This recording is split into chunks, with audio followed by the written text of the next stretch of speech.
Assalamualaikum warahmatullahi wabarakatuh. Halo semuanya, perkenalkan nama saya Hailana Min Aminah Rosyadah, biasa dipanggil Hai. Saya dari Prodi D3 Farmasi, kelas reguler.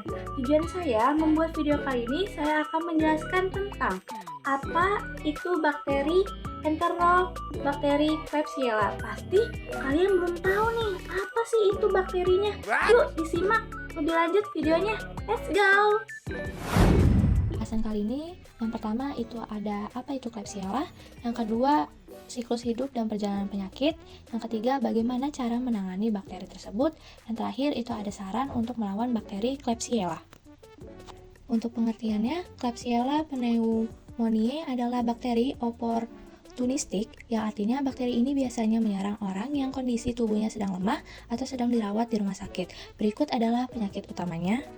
Yang pertama ada pneumonia, yang artinya adalah penyakit paling khas. Gejalanya meliputi demam tinggi, menggigil, nyeri dada, sesak napas, dan batuk dengan berdahak kental berwarna merah gelap karena kerusakan jaringan paru. Lalu yang kedua itu ada infeksi saluran kemih atau ISK, sering terjadi pada pasien yang menggunakan selang kencing atau kateter di rumah sakit. Gejalanya ini berupa nyeri saat buang air kecil, sering ingin pipis, dan nyeri pinggang. Lalu yang ketiga itu ada sepsis. Sepsis bisa disebut dengan infeksi darah. Jika bakteri masuk ke aliran darah, ini bisa menyebabkan kondisi yang mengancam nyawa atau bisa disebut dengan shock septic, ditandai dengan penurunan tekanan darah drastis dan demam tinggi. Lalu yang keempat itu ada abses hati atau bisa disebut dengan liver abscess. Terbentuknya ini berupa nanah di dalam hati. Kondisi ini cukup sering ditemukan pada pasien diabetes, terutama di wilayah Asia. Untuk gejalanya itu ada mata dan kulit kuning, air kencing seperti teh, nyeri perut, mual muntah, perut membesar. Untuk penyebabnya itu ada sering minum beralkohol, merokok, infeksi virus dan bakteri, makanan yang kurang sehat. Yang terakhir itu ada meningitis. Meningitis adalah infeksi selaput otak, yang dimana dia menyerang selaput otak dan menimbulkan terjadinya peradangan. Virus ini bisa menyerang segala usia, tapi paling banyak ditemukan pada orang-orang dengan kekebalan tubuh yang lemah. Untuk gejala meningitis itu ada flu, sakit kepala hebat, penglihatan yang sensitif pada cahaya, leher kaku, mual dan sakit perut, dan ada bintik di kulit. Untuk siklus hidup dan perjalanan penyakitnya, bakteri ini tidak memiliki siklus hidup bertahap seperti nyamuk atau kupu-kupu. Mereka berkembang biak dengan membelah diri. Namun, berikut adalah alur perjalanan patogenesis. Bagaimana sih Klebsiella menyebabkan sakit? Nah, yang pertama itu ada tahap kolonisasi.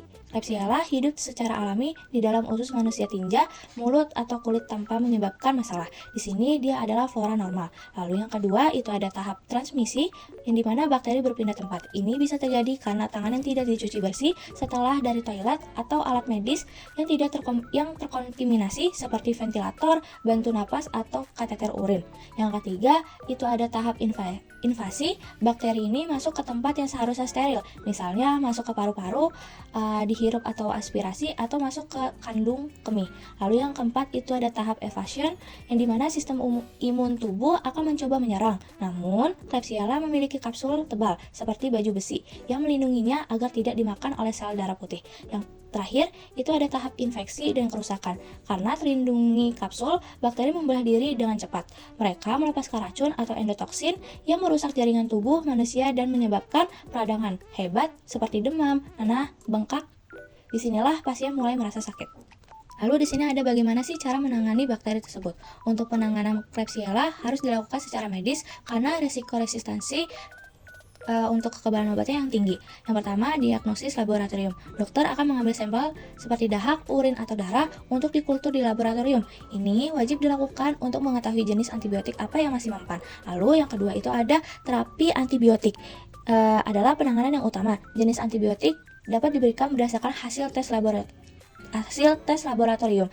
Lalu yang ketiga itu ada pemasangan alat medis, yang dimana jika infeksi disebabkan oleh kateter atau ventilator, dokter mungkin akan melepas atau mengganti alat tersebut untuk membuang sumber bakteri.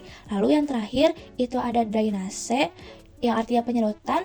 Jika terbentuk abses atau kumpulan nanah, misalnya di hati atau paru, nanah tersebut mungkin perlu disedot keluar melalui prosedur bedah kecil. Saran untuk melawan Klebsiella ini, Klebsiella terkena licik. dan sering kebal terhadap antibiotik biasa. Oleh karena itu, pengobatan tidak boleh sembarangan.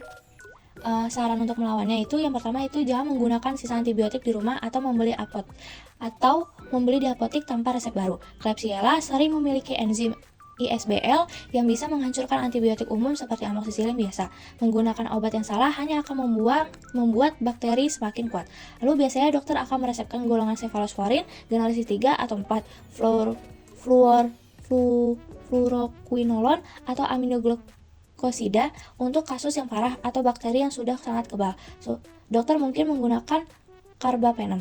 Jika Anda diresepkan antibiotik diminum, wajib dihabiskan sesuai jumlah hari yang ditentukan. Meskipun gejalanya sudah hilang, berhenti di tengah jalan akan menyisakan bakteri terkuat yang kemudian menjadi kebal. Lalu minumlah antibiotik di jam yang sama setiap hari, misal setiap 12 jam atau setiap 8 jam, untuk menjaga kadar obat dalam darah tetap stabil membasmi bakteri. Untuk kesimpulannya, jika Anda atau kerabat mengalami gejala infeksi Klebsiella, segera ke rumah sakit. Dokter perlu melakukan tes kultur untuk memastikan obat yang diberikan adalah obat yang tepat sasaran, mengingat bakteri ini adalah raja resistensi antibiotik. Oke, segitu dulu video penjelasan dari saya. Terima kasih buat teman-teman yang sudah menyimak atau mendengarkan videonya. Kurang lebihnya mohon maaf. Wassalamualaikum warahmatullahi wabarakatuh. Bye-bye.